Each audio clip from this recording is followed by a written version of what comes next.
Di natin sigurado kung sino talaga ang mabuti o masamang tao. Actually, kahit tayo sa ating sarili, hindi tayo makasigurado, mabuting tao na nga ba talaga tayo o baka masamang tao na tayo. Pero magkakaalaman sa uli. Sumainyo ang Panginoon. At sumaiyo Ang rin. mabuting balita po ng Panginoon ayon kay San Mateo. Papuri sa iyo, Panginoon. Noong panahong iyon, iniwan ni Jesus ang mga tao at pumasok sa bahay. Lumapit ang kanyang mga alagad at sinabi sa kanya, "Ipaliwanag po ninyo sa amin ang talinghaga tungkol sa masamang damo sa bukid." Ito ang tugon ni Jesus, "Ang anak ng tao ang naghahasik ng mabuting binhi. Ang bukid ay ang sanlibutan. Ang mga taong pinaghaharian ng Diyos, ang mabuting binhi at ang mga taong pinaghaharian ng Diablo ang masasamang damo. Ang kaaway na naghahasik ng mga iyon ay walang iba kundi ang Diablo. Ang pag-aani ay ang katapusan ng daigdig.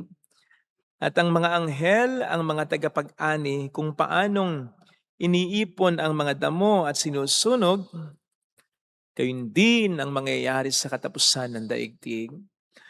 Susuguin ng anak ng tao ang kanyang mga anghel at iipunin nila mula sa kaniyang pinag-aharian ang lahat ng nagiging sanhi ng pagkakasala at ang lahat ng gumagawa ng masama at ihagis sa maningas na pugon.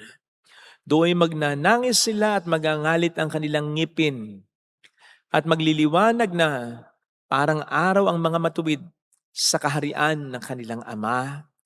Ang may pandinig ay makinig." Mga kapatid, ang mabuting balita po ng Panginoon. Pinupuri ka namin, Panginoon Hesukristo.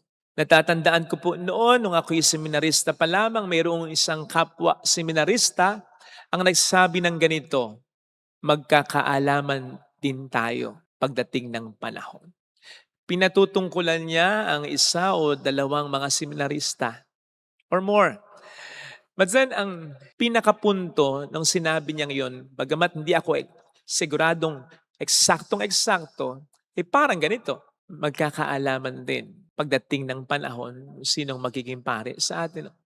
Or, sa mas malalim na pahayag, magkakaalaman din pagdating ng panahon kung sino ang magiging mga mabuti at epektibong pare sa atin. Lo and behold, yung seminaristang ito noon, pari na rin na ngayon at sa nakikita ko naman, mabuti at epektibong pari naman. Tunay nga mga kapatid na minsan o kadalasan, kinakailangan maghintay muna ng mahabang panahon bago magkaalaman. Naisip ko po yan dahil sa palagay ko, isa yan sa mga sinasabi ng ating ebanghelyong napakinggan kung saan nandito to ang pagkapaliwanag ni Jesus sa talinghaga ng mga nahasik na mga trigo at damo sa bukid. Sa una nga naman, hindi mo makikita ang obvious na kaibahan. Parang magkamukha lang. Pero pagdating ng araw, ng takdang panahon ng pag-aani, makikita mo na ang pagkakaiba nila.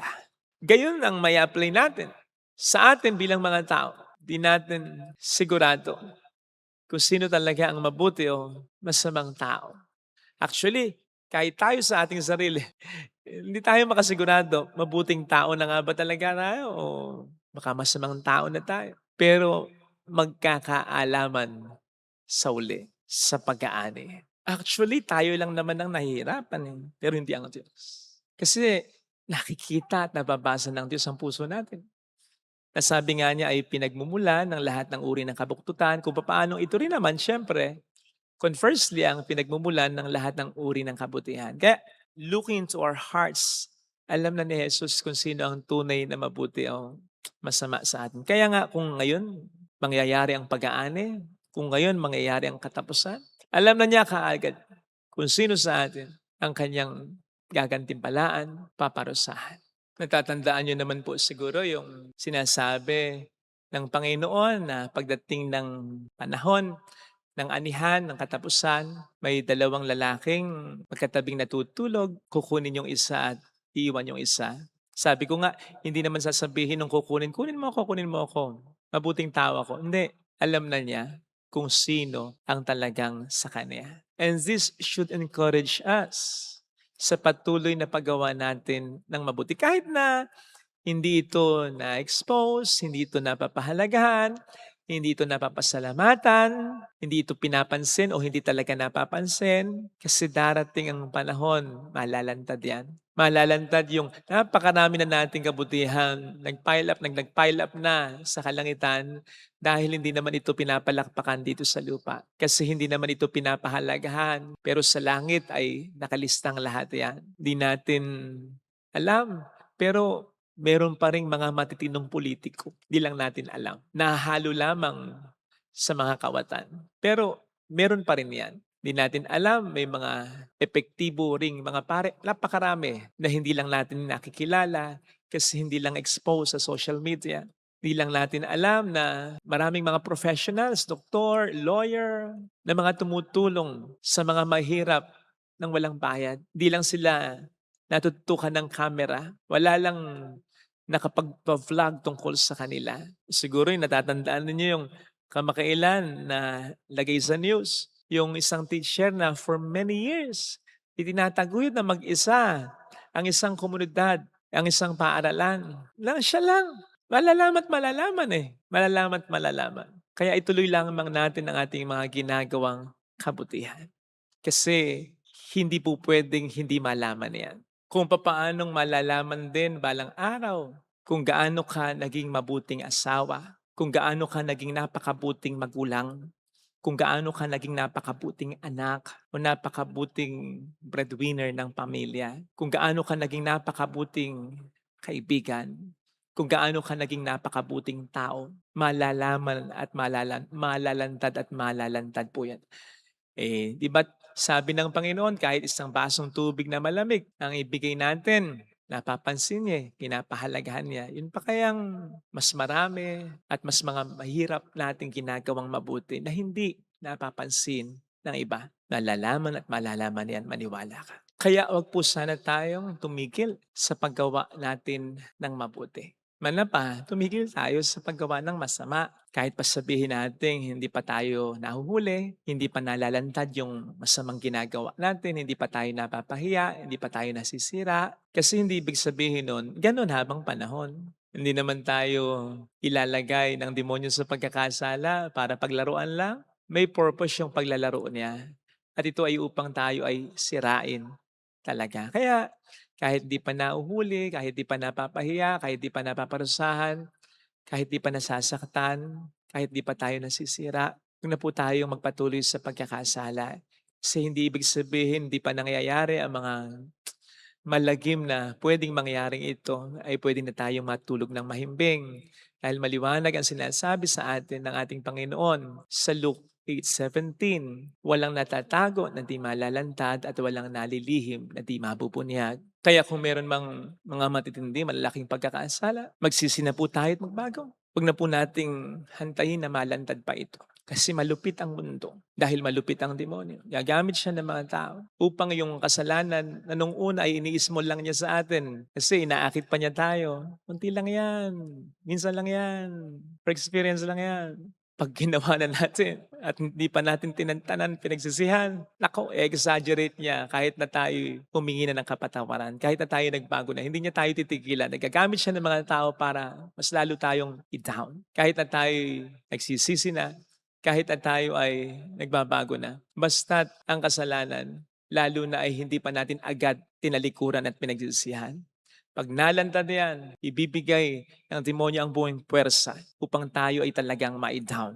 Sana, habang maaga, talikuran at pag-isihan na po natin yan. Sabi ko nga, malantad man balang araw ang isang kasalanang pinagsisihan at tinalikuran ng matagal na, madali nilang pong tanggapin yan. Madali na lang pong mapatawad yan kesa sa kasalanang pinagsisihan lang at tinalikuran lang dahil huli na. Dahil nahuli na, abay mahirap pong patawarin yan. Mahirap na tanggapin yan. Dahil masasabihan tayo pag ganyan ng, kung hindi ka pa nahuli, hindi ka titigil. Kaya magbago na at magsisi. Dahil magkakaalam at magkakaalaman din naman. Pinalalala mo lang. Mabuhay po sana tayo sa ngayon sa paraan na hindi tayo matatakot pagdating ng panahon. Mabuhay na po tayo sana ngayon sa liwanag, pang hindi na tayo matakot, sakaling tayo ay matanglawan upang malandad at masiyasat. Mabuhay po sana tayo lagi sa paningin ng Diyos, pleasing God and not man, hindi sa paningin ng tao. Sapagkat ang tao pwede nating maloko pero hindi ang Diyos. Alam niya ang buo nating pagkatao at malalantad din po ito. Huwag po sana natin itong katakutan, pagkus, panabikan, at pananabikan lamang po natin ang pagkakataong yan kung ngayon pa lang namumuhay na tayo sa kabutihan. Walang perpektong tao, lahat tayo nagkakasala. Basta't ang mahalaga, pag nagkasala, bangon lang.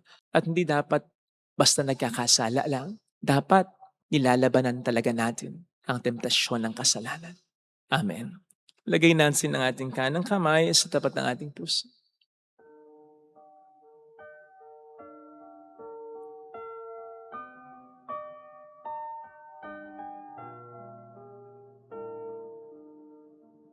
Alam kong may magagawa ang Diyos. Makapangyarihan siya. Alam kong may magagawa ang Diyos. Walang imposible sa Kanya. Kung ako'y magtatapat, sa Kaniya'y maglilingkod, alam kong may magagawa ang Diyos.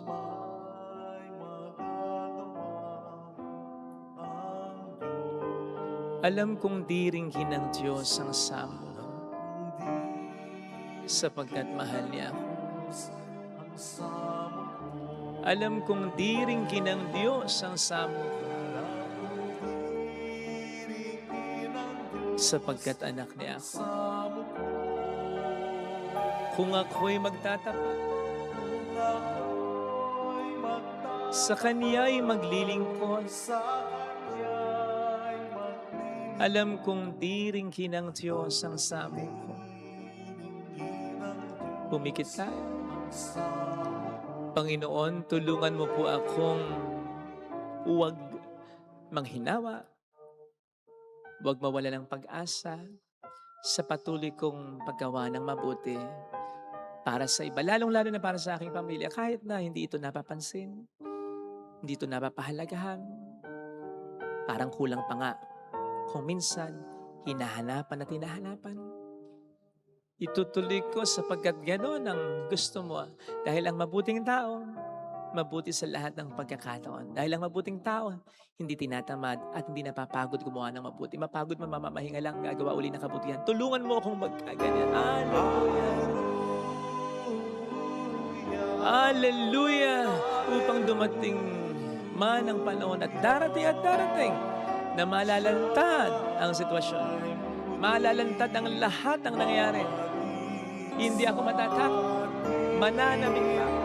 Dahil malalaman nila ang sakripisyo ko, ang lahat ng binata ko, ang mga pinagdaanan kong sa tulong ng Diyos ay napagtagumpayan ko dahil nagmahal ako, nagpakabuti ako, tumulong ako. Mayroong magandang mangyayari sa iyo.